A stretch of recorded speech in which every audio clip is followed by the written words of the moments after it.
website. We've been doing the structuring the database and that kind of stuff, but from my perspective, I couldn't really see a lot there that had been done. And at that point, we started using a program called Assembler, which is a project management tool for building websites and other projects. And I just found this extremely useful, probably more so than Basecamp, but I suppose it's got its own purpose. I mean, this is very much for looking at different parts of a website that are gradually being built and improved, and you just add tickets to it.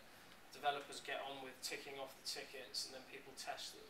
So it's just a really good way of building up the website. So at this stage, we really just actually started motoring, and just were hooked up with Skype, again, drinking lots of coffee. We planned to launch the website itself in early March, but again, things don't always run according to timescales. But we really started motoring and got the website out on the 23rd of March, and this is what it ultimately looked like,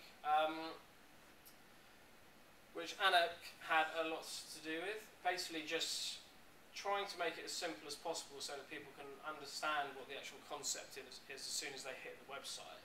So just, you know, not trying to do anything particularly clever with the wording, but actually just keeping it really very concise.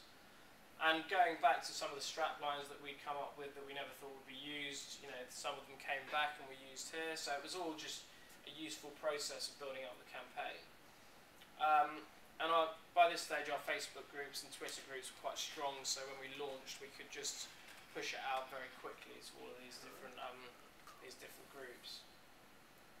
And we'd also been talking to different media outlets as we'd gone along as well, and just because we've got so many people involved. I think we've got roughly 200 sites linking to we20 now, just from all the different blogs that have written to us. And people just heard of us, so we got mentioned in the New Scientist and the FT. So it was really just a case of looking at these new media channels, but also just respecting the fact that established media entities are a real way to get the word out of the campaign that you're trying to do. I mean, from the New Scientist, we got hundreds of hits from their online article, likewise the Guardian. And the FT were in the print version, so it's quite hard to tell. But all this resulted in, from sort of scratch, we only launched the site on the 23rd of March. So between 28th and yesterday, we had roughly 2,500 visits to the site, and just under 10,000 page views, which, I mean, we haven't spent any money on the site, so we were quite pleased with that. And this is the coverage that we got globally. Again, this is from Google Analytics. You can see the kind of white areas around Africa and the Middle East where really the digital divide is just getting the better of us, unfortunately. But we very much tried to get different people involved. We were speaking to China Dialogue, which is an online website and forum that has servers within China, so it gets past the Great Firewall of China. So we were speaking to them as well about getting discussion going around the G20 summit there. And really, yeah, our traffic just peaked around the summit.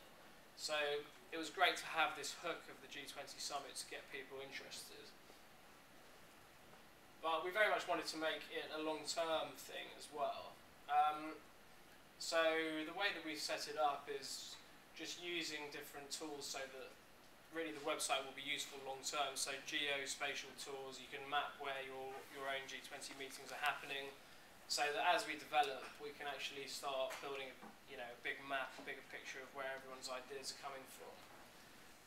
You can see here, I mean, the goal of we20 really was to create recovery plans. You then each get votes to put on the plans that you like.